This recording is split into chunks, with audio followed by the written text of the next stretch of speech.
There we go.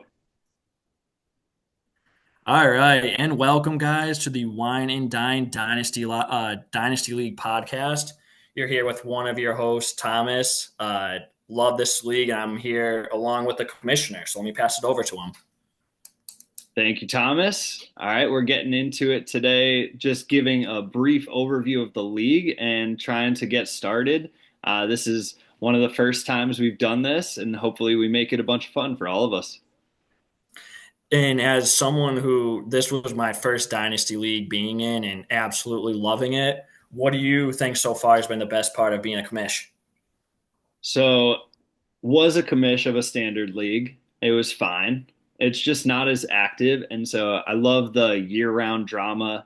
I love the narratives, and personally, I just like keeping a group of guys together that otherwise might not have that glue.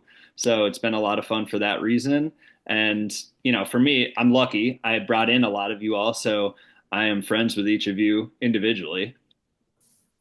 Yeah, and again, I'm biased. I mean, I've already said it before, but I think you've done a wonderful job as a league commissioner. A lot of leagues, I think, drop off. And, 3 seasons in, I think we're still going at, a great pace and have, really 100% interest from everyone in the league.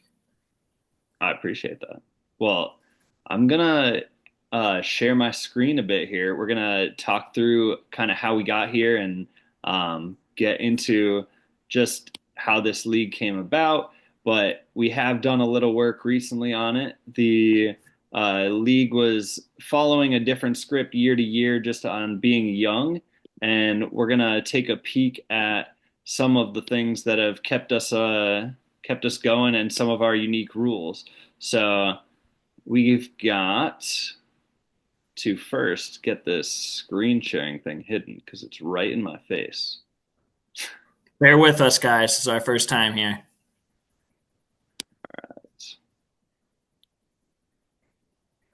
There we go. Awesome. All right, so we've got our league. We're on Sleeper. We are a dynasty format, so that is a entire roster keeper that stays from year to year. We do a 3 round rookie draft in the off season, and we are a super flex league with no tight end premium.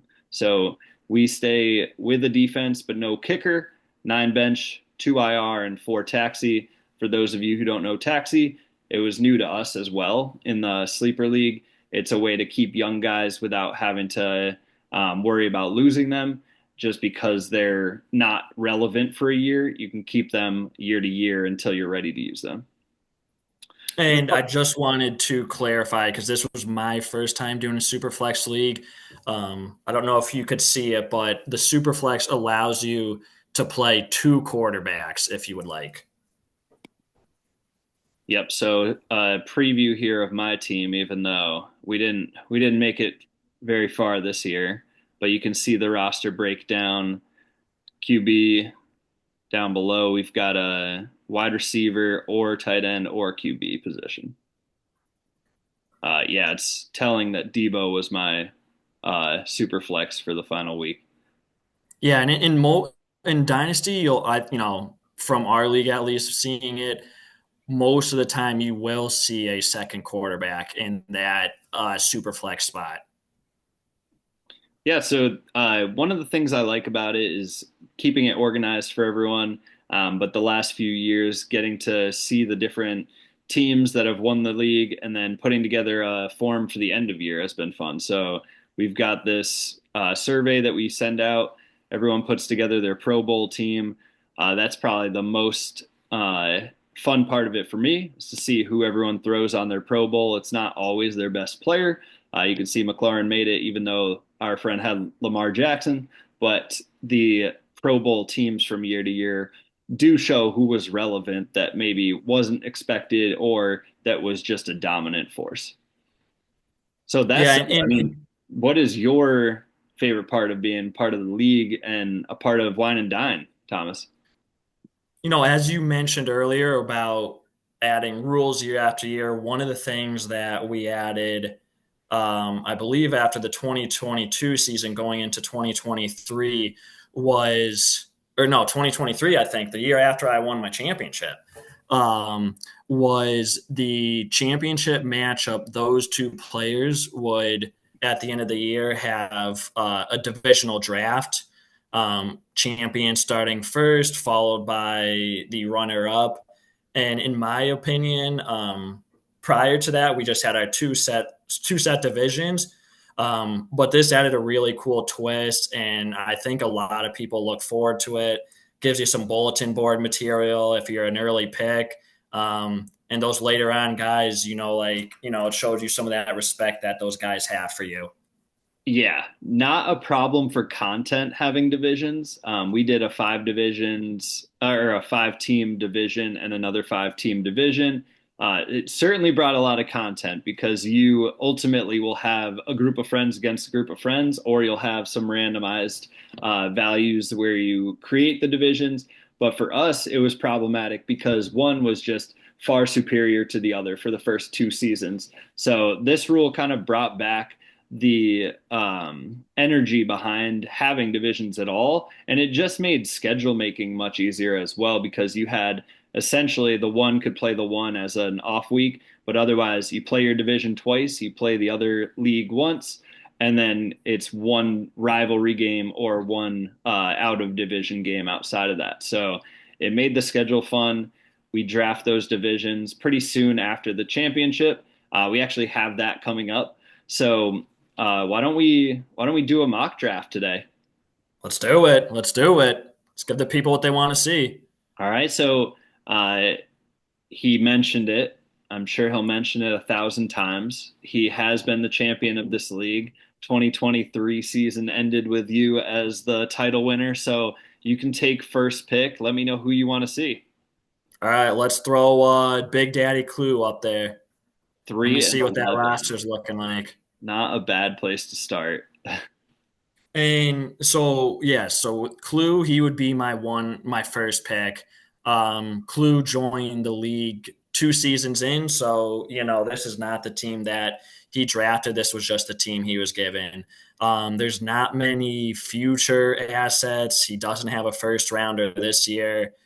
He was lowest in points for.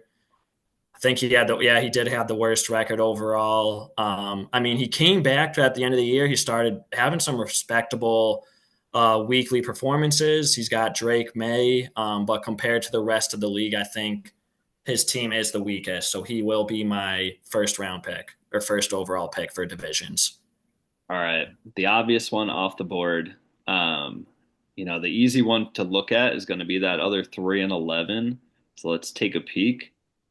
We've got a little bit of young talent. We've got the surprising Sam Darnold.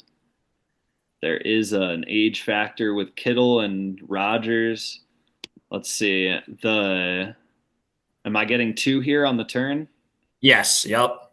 You'll get second and third. All right. So because I'm not playing the role of myself, I guess I'm on the board to pick myself as well. But let's do. We won't pick ourselves. I'm going David Story. Story time. Yeah, we're gonna take him off the board. I think the age is gonna catch up. I think Gino's in a precarious situation. So is Kittle. So we'll take Story time with the next pick. On that same turn, we've had a couple down years out of Otter Fodder. They have shown they are willing to tank, but I think the youth is finally going to show up in year two or three here.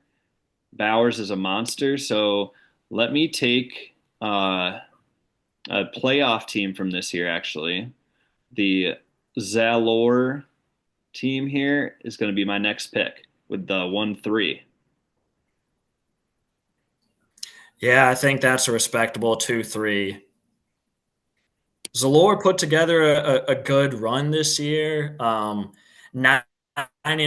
but I don't think the record completely tells the story. I was 6-8 this year, and Zalor outscored me by like 40 points. So I like the pick at the 3 spot. Yeah, and for those out there, the T. Lucia is Thomas, and the Captain Cote here out of office rebuilding, that is me.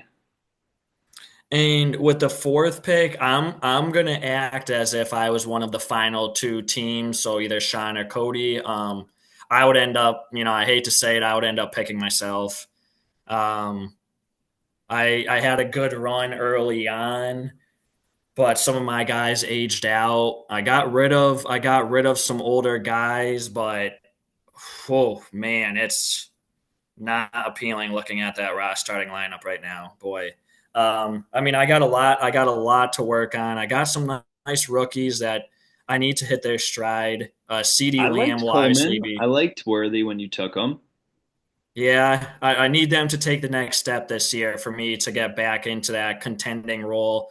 I think right now I'm fighting for playoffs. I at least have two first round picks Yeah, to and five hopefully coming. bolster.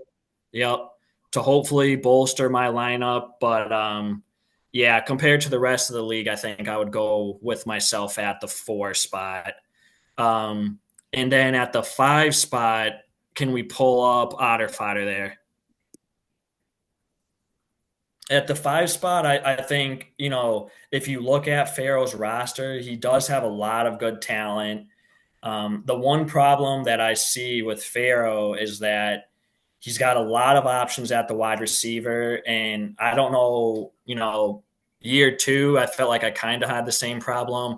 I'm not someone who likes to has to choose between 5 or 6 wide receivers. I feel like you end up missing out on one of those guys, and then he sits on the bench and has a good game. But he does have a lot of young youth and Marvin Harrison Jr., Olave. What else he got for wide receivers? I mean, just on the bench, you're looking at Harrison, Pickens, and Olave, O'Dunes, yeah, and O'Dunes as and well. Odin. Tough.